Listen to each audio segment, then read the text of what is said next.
Before we begin, I'd like to ask you for a small favor. I'm really hoping to break through the magical barrier of 1,000 subscribers. That number holds a special significance for me. Hit that subscribe button. It's just one click, but for me, it's a huge boost of motivation to create my next video. Thank you in advance. People like you are a dime a dozen here, she said, her voice carrying across the open space. In front of everyone. Natalia Bos didn't look up from her mop. She finished swishing the squeegee across the wet marble, propped it carefully against her cart, and then, and only then, met the gaze of the woman who had addressed her. Claudia Reyes, the building's general director, 42, clad in a tailored black suit, her blonde hair a sleek, immaculate curtain, stood about 10 feet away, a glass of water in her hand. Her expression wasn't anger, it was something far worse, indifference. There's a meeting in 10 minutes with investors from the north. I can't have someone pushing a mop in the main lobby when they arrive. She paused, a deliberate beat, long enough for the three executives flanking her to catch every word. Weren't you informed that this area is restricted during events? Natalia had a reply. She had it ready, in fact. She'd been working in that building for 8 months and knew its protocols better than anyone. The lobby was cleaned before 7 a.m. or after 10 a.m., but it was 8:45 and the order to clean up a spilled coffee had come in 15 minutes ago, signed by the maintenance coordinator, who reported directly to operations management, which reported to Claudia. She said none of that. Understood, she replied, her voice low. I'll be done in a minute. No. Claudia gestured with a curt flick of her wrist towards a side corridor. Push that cart down the service hallway now, and don't come back here until I say so. Natalia picked up the mop, gripped the cart, and began to push it leftward, unhurriedly. Her back was straight. She didn't look back. One of the executives murmured something, and the other two chuckled. Natalia didn't hear the words. It didn't matter. She'd learned long ago that what was whispered in such moments was always the same. She was 43, with dark, curly hair, brown skin, and hands that no longer looked the same as they had at 20 after years of physical labor. She wore a navy blue uniform, with the service company's logo embroidered over her left breast. Her closed-toe rubber shoes had cost 230 pesos and fit perfectly. She was good at her job. That wasn't an opinion. It was her attendance record. Not a single absence in 8 months. It was her performance review, which stated excellent in all criteria. It was the fact that her supervisor, Dora, assigned her the building's most delicate floors because she knew Natalia wouldn't break anything, wouldn't lose anything, wouldn't leave marks where they shouldn't be. But that wasn't what Claudia saw when she looked at her. The Alta Verde commercial building was one of those places designed to impress before it functioned. 40 stories of glass and steel in Mexico City's financial corridor, boasting a travertine marble lobby, indoor plants that cost more than a mid-size car, and a security system that recognized faces. The company that managed it, Grupo Alta Verde, had been founded 30 years ago by Don Ernesto Vidal, a man who had arrived in the capital with 400 pesos in his pocket, and the conviction that honest work built real things. Don Ernesto was 71. He still came to the building 2 or 3 times a week, but he no longer made operational decisions.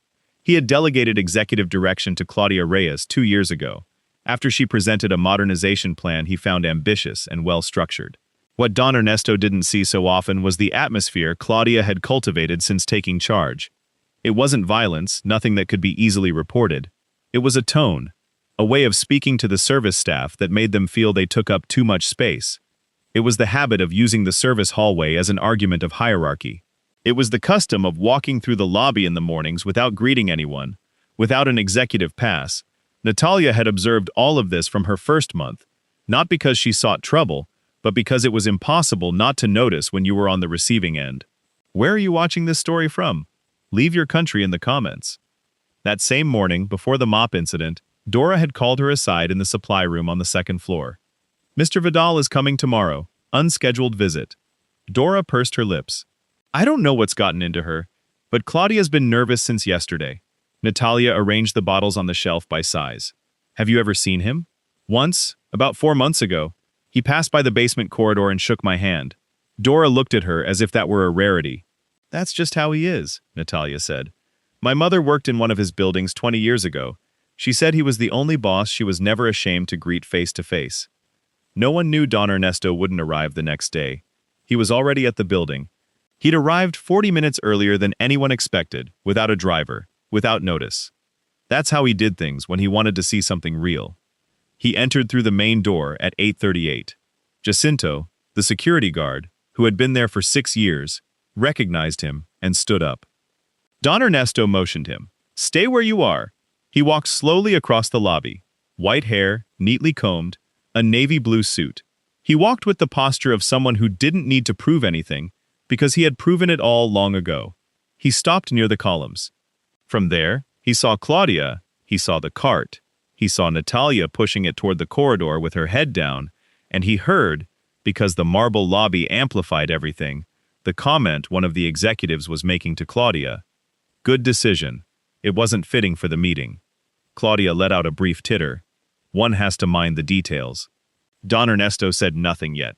He went to the back of the lobby, turned down the side corridor, and found Natalia there, waiting to be told when she could finish the job she'd been assigned.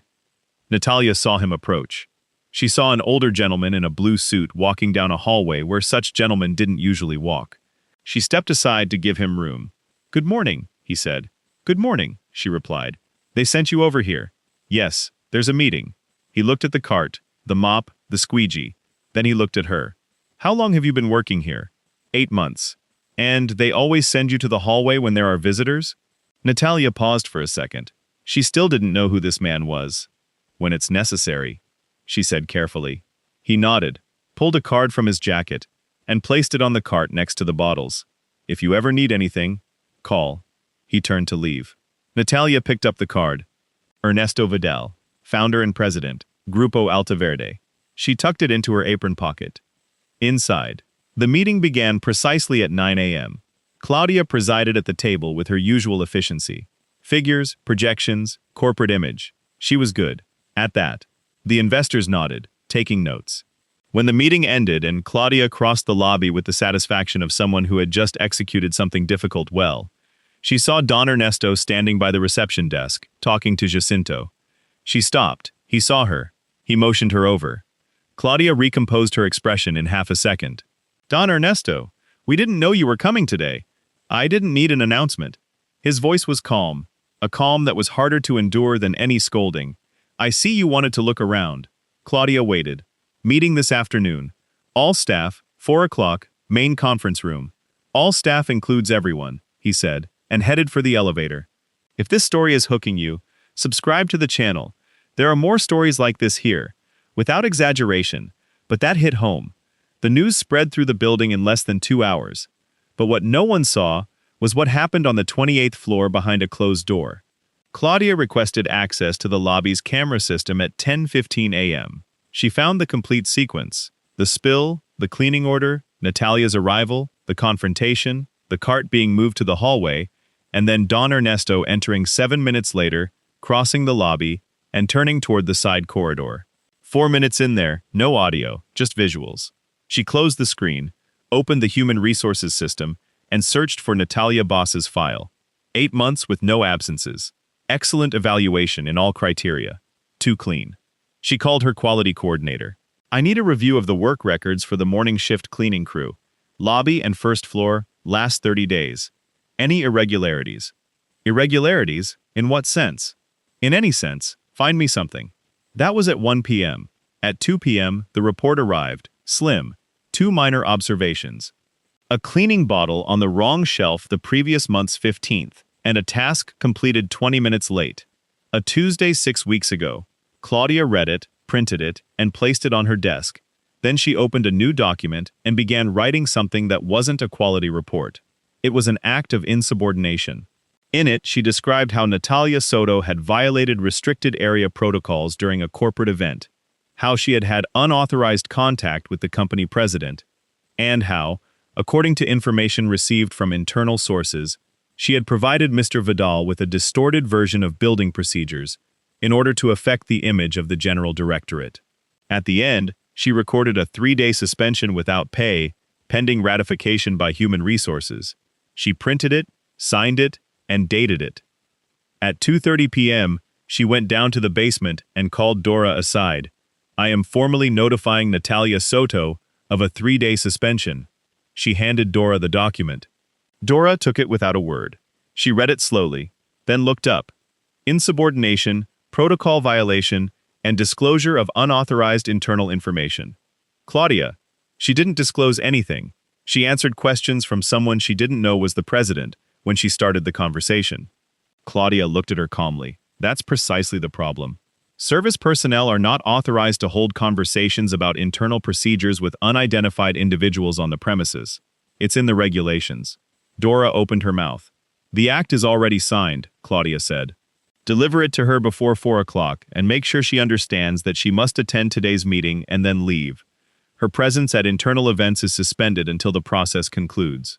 She left. Dora took a moment before moving. Then she went to find Natalia. Natalia was on the 4th floor. Dora handed her the document without a word. Natalia read it standing up, the squeegee still in her hand.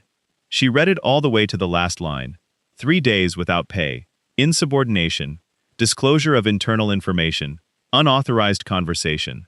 She folded the paper carefully and put it in her apron pocket, next to the card. What are you going to do? Dora asked softly. Natalia didn't answer immediately. She leaned the squeegee against the wall. Go to the 4 o'clock meeting, and then I'll see. Dora looked at her. Natalia, if this goes to human resources with that wording, it could end in dismissal. I know. Then call, she said, gesturing to Natalia's apron pocket. You have the card there. Natalia looked toward the hallway. The 4th floor smelled of pine cleaner and old carpet, just as it always did.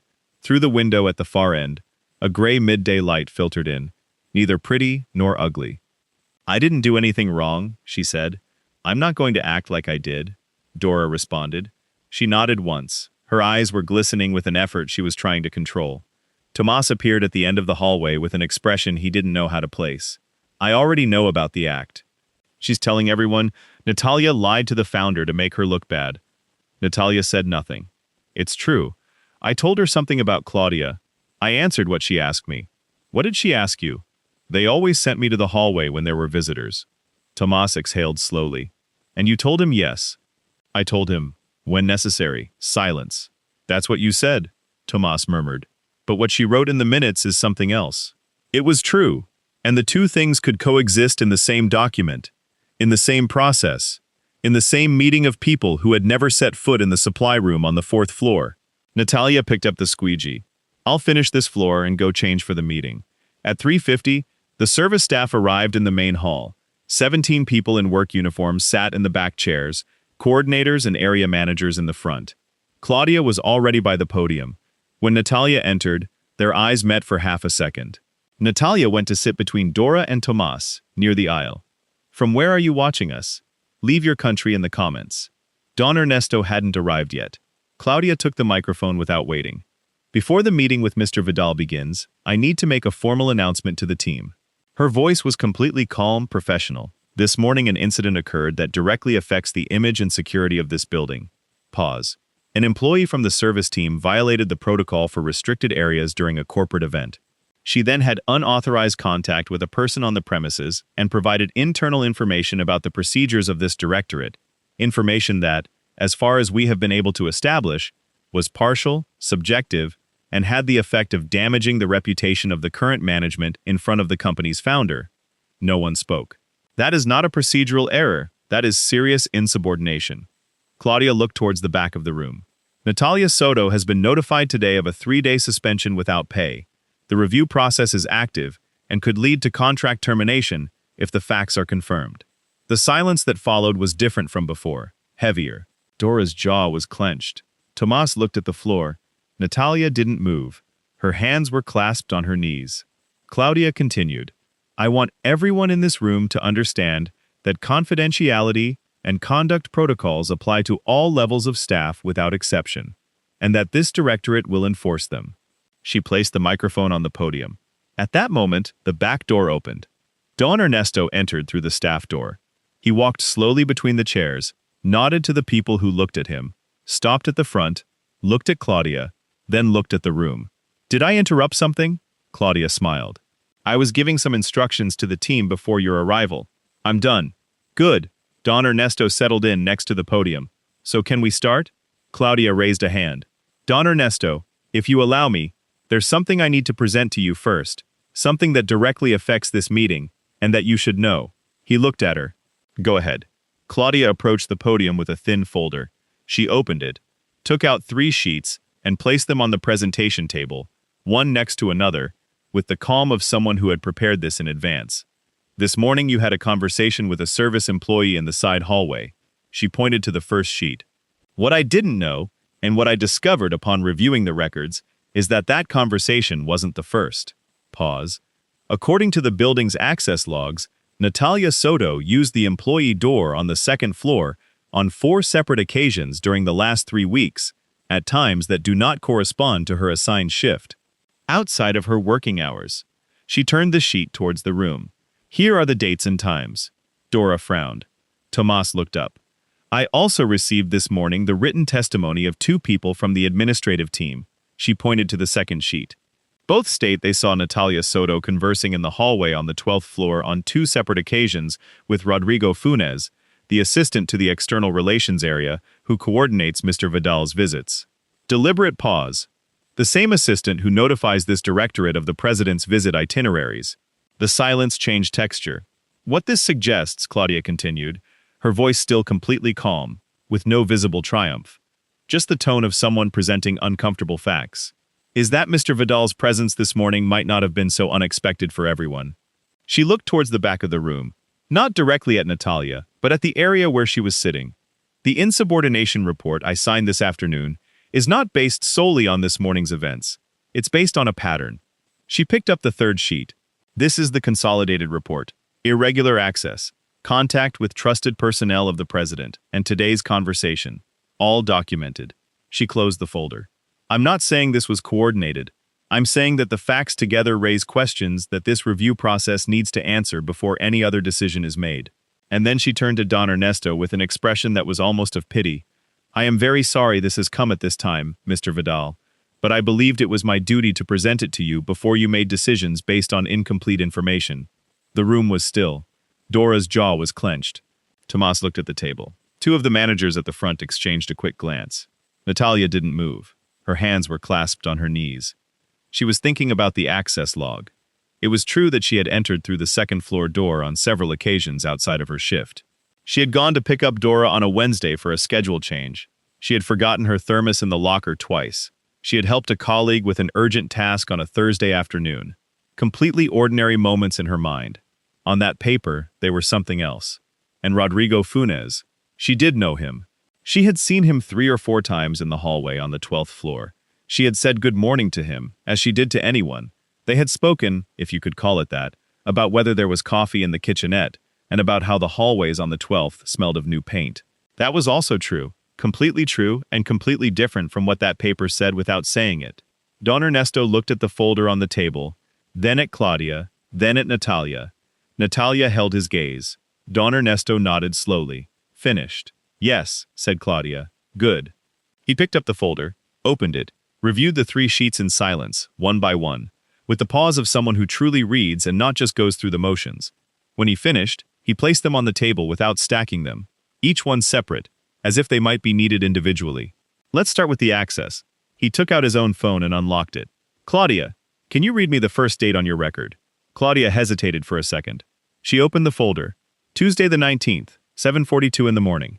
Don Ernesto nodded, reached into his inner jacket pocket, and pulled out a folded sheet. He unfolded it calmly and placed it on the table in front of everyone. "This is the shift coordination system. Tuesday the 19th, 7:40. Emergency coverage request, signed by the coordinator of the 3rd floor. Natalia Soto appears as the person who responded to that request." He paused. "Next date." Claudia took a moment. "Thursday the 21st, 8:15. Don Ernesto pulled a second sheet from the same pocket. He placed it next to the first. Staff locker log. Thursday the 21st, 8:10. Item forgotten log. Thermos with name. Natalia Soto's signature upon retrieval. Silence. The next one. Claudia looked at the sheet. Her voice had lost something. Barely perceptible. Like when a door loses its alignment and no longer closes quite right. Monday the 26th, 16:30. Don Ernesto pulled out a third sheet. Schedule change authorization signed by Supervisor Dora Vargas. Monday the 26th, 16:15. Natalia Soto appears as the employee who was notified in person because her registered number had a capture error. He placed the sheet on the table. 3 sheets of hers now, next to Claudia's folder. There's a 4th date. Claudia didn't respond immediately. Claudia, Wednesday the 28th, she said, lower than before. Don Ernesto pulled out the 4th sheet without rushing, opened it, and read it aloud. Internal request for extraordinary support. Deep cleaning area signed by Coordinator Tomas Reyes. Wednesday the 28th, afternoon shift. Assigned personnel. Natalia Soto, for voluntary availability. He placed the sheet on the table. 4 sheets in a row. All accesses have a document, all have a signature, all are in the system. Claudia's folder was still there on the same table, but it no longer weighed the same. Don Ernesto looked at it. Do you want to proceed with the testimonies? Claudia held his gaze. The testimonies are from 2 employees from the administrative area. Rodrigo Funes is in this building right now, Don Ernesto said. He came up with me this afternoon. He looked towards the back door. Rodrigo, come in. The door opened. A man in his 40s, gray suit, entered the room. He stopped by the entrance. He looked at Don Ernesto, then looked at the room, not fully understanding what he was witnessing. Do you know Natalia Soto? Don Ernesto asked. Rodrigo looked for her among the chairs. He found her. Yes, I greet her when I pass on the 12th. What have you spoken about? Rodrigo thought for a second. Once she asked me if there was coffee in the kitchenette. Another time she commented that the hallways smelled of new paint. He paused. That's all. Have you ever spoken to her about my visits to this building? About my itineraries? About any information from my agenda? No, he said, without hesitation. Never. Thank you. Don Ernesto gestured to the door. You may leave. Rodrigo exited. The room was completely still. The kind of stillness that is not an absence of noise, but the presence of something everyone is processing at the same time. Don Ernesto picked up his 4 sheets from the table, folded them carefully, put them back in his jacket, then looked at Claudia's folder, which was still there with its 3 sheets inside, and didn't touch it. Claudia, your voice didn't rise. It hadn't risen at all that afternoon. What you've constructed here is solid in appearance. Real dates, real names, real access. Everything has a number and a signature. He paused. But you took true facts and put them in an order that told a story that wasn't true. And you did it on the same day I had a conversation with this person in the hallway.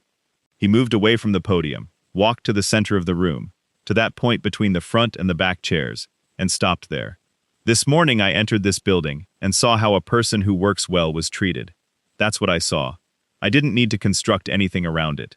He looked at Natalia, extended his hand. Natalia stood up. She went towards him and gave him her hand. It was that handshake in the center of the room, with everyone watching, with Claudia standing by the podium 6 meters away with the folder that was no longer useful in her hands. The suspension is lifted, Don Ernesto said. The process is closed. He turned to the area coordinators and said, from tomorrow, we will review open disciplinary processes in this building one by one over the last 2 years. I want to know how many are similar to this one. No one answered. Tomas exhaled slowly. Dora quickly wiped her eyes with the back of her hand. Natalia had her hands clasped in front of her. She hadn't smiled yet, she just nodded once, barely, like someone receiving something that was deserved without needing to celebrate it. If this seemed fair to you, leave your like. Sometimes that gesture says more than it appears. The conversation between Don Ernesto and Claudia lasted 40 minutes that same afternoon with the door closed. No one knew exactly what was said. What did become known was what happened next. The review of disciplinary processes that Don Ernesto had ordered found things, not in Natalia's file, which was clean, but in others. 3 people from the maintenance team, with modified evaluations in the system after they had filed informal complaints. A report on workplace climate from the previous year that never reached senior management. 2 salary review requests filed and left unanswered. 14 months passed, paper after paper, each one alone, easily ignored, but together, something different. Don Ernesto didn't issue a statement, nor did he call another general meeting.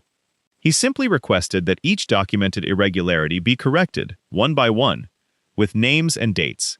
Claudia remained in her position, but things changed in ways that were impossible to miss for anyone who had been in that building for a while. Coordination meetings became shorter and more focused. She had stopped appearing on the service floors with her clipboard. The events protocol was rewritten. The cleaning team was authorized to complete their tasks in any area of the building during normal working hours, including the lobby, provided the task had been requested by the corresponding coordinator. 3 paragraphs, 8 months later. Natalia didn't ask Don Ernesto for anything at any point. She didn't use the card, she didn't seek a promotion, she didn't tell anyone the details of their hallway conversation. When her colleagues asked her what exactly he had said, she gave the same answer. He asked me a couple of questions, and I answered. That was all that had happened, and it was enough. There was something she did notice, though she never put it into words. It was this.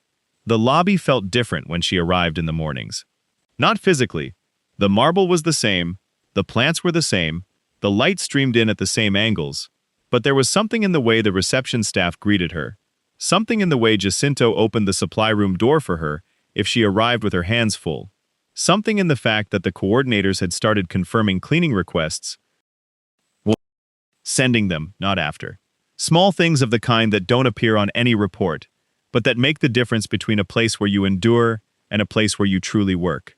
One afternoon, while cleaning the glass of the main door from the inside, she saw an elderly gentleman walk by on the sidewalk outside. He carried a bag, walked slowly, and looked at the building with the expression of someone seeing it for the first time. He stopped in front of the entrance. The glass was so clear it was barely noticeable. For a second, before the automatic doors opened, they looked at each other through the clean glass. Natalia moved the squeegee to the left. She finished the stroke. The glass was left without a single mark. This was how this job was done. This was how it had always been. What had happened to her that Tuesday morning was not a story of luck or rescue. It was something simpler and harder at the same time. Someone with power had looked where she looked, had seen the same thing she saw every day, and had decided it was worth naming out loud. That doesn't always happen. But when it does, it changes something that cannot easily be undone. Not in the building, but in the people inside. Natalia finished the glass, picked up the squeegee, and pushed the cart toward the first-floor supply room. The lobby was empty for a moment, clean and silent, with the afternoon light streaming in, unobstructed from the facade, exactly as it should be.